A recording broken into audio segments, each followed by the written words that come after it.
Hey there. Thank you so much for your question. The question that was sent in was, I'm curious to know your thoughts regarding social media marketing versus non-social media marketing. More specifically, platforms such as Facebook, Instagram, TikTok, and LinkedIn have become flooded with entrepreneurs and businesses competing for the attention of their audience. They've essentially become red oceans. Has the shift away from traditional marketing actually created a large opportunity for some savvy people to leverage it?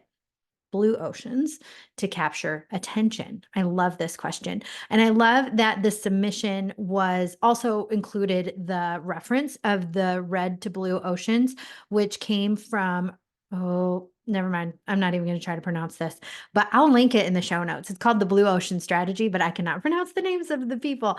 So I will reference that. But essentially, what a red ocean is like it's oversaturated with people. So if you think about like the food chain out in the ocean, when there are so many predators competing for the same food source, then there's not as much of the food source to go around. And there has to be intense competition for that handful of fish among those 10 sharks, right? So because there's so many sharks and predators out there, there's just not enough of that product to go around.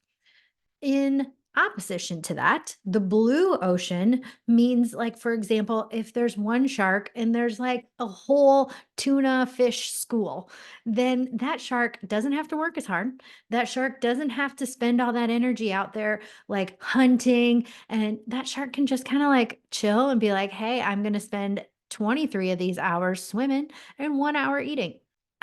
I'm paraphrasing poorly at best, but that's the essential part of the blue ocean strategy. So our submission from Kyle, his question is saying, because of the oversaturation of these social media markets by businesses, does that then make some of these old school, I'm using old school in quotes, old school marketing avenues actually a blue ocean again? And I love Kyle's point here because I think it's true. And I've, for the majority of my career, always been someone who advocates using a variety of marketing avenues, not totally getting rid of some of those old, tried and true marketing resources, but also like bringing in innovative and non-traditional marketing options as well. So, in regards to his question, do I think social media is a red ocean now? Kind of, to be truthful. So it just depends on where are you at. Like Facebook, yes, there is a lot of saturation. So then that just changes. It doesn't mean don't show up there at all. It just means how am I really being thoughtful and intentional with what I'm putting out? Is it really connected with what my audience wants to see? Is it being shared in a format that is engaging? And remember, engaging doesn't have to mean that it's a TikTok video.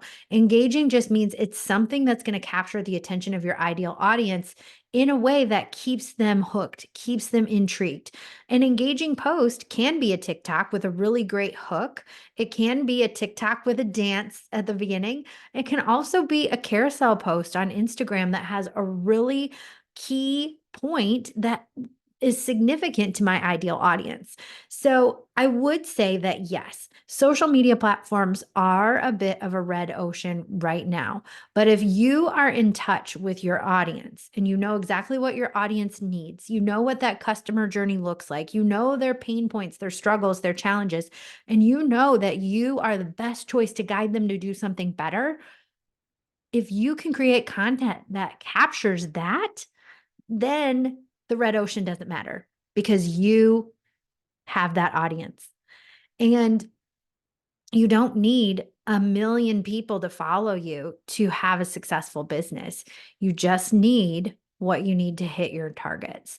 So I do think that social media is a bit of a red ocean. So does that then make billboards? Does that then make radio ads? Does that then make commercials blue oceans? Yes and no, because is less there, it does make us think that it's blue oceans, but also there is a barrier to entry to some of those marketing avenues that isn't present in social media. For social media, we don't need to upfront We don't have as much upfront cost to get that advertising and marketing out there as we would if we were paying for a spot on a radio commercial, or if we were paying for a 30-second ad on the local TV station during the Super Bowl, you know? So there is a barrier to entry to some of those blue ocean traditional advertising tools that we don't have with social media, which is why it became so flooded in the first place. And I would say, again, it all comes back to what is your audience doing? Because yes, radio and TV might seem like they are blue oceans now, but again, if your audience is of age like 20 to 30 and you're advertising at 7 p.m. on your local channel 9 because that commercial was such a good deal, good for you. But is your 20 to 30-year-old even going to have antenna channels or cable? They're probably streaming. And so therefore, you're still wasting your money if your audience isn't going to catch it, right? So I like the red ocean, blue ocean strategy. Don't get me wrong, but I do think that you have to really build your marketing around your audience and know them inside and out, know where they're spending their time, what is going to catch their attention, where are they going to be hanging out, and don't just make your choices. Don't let the marketing trends choose you. You choose the marketing trends based on what your audience needs and what you are able to do.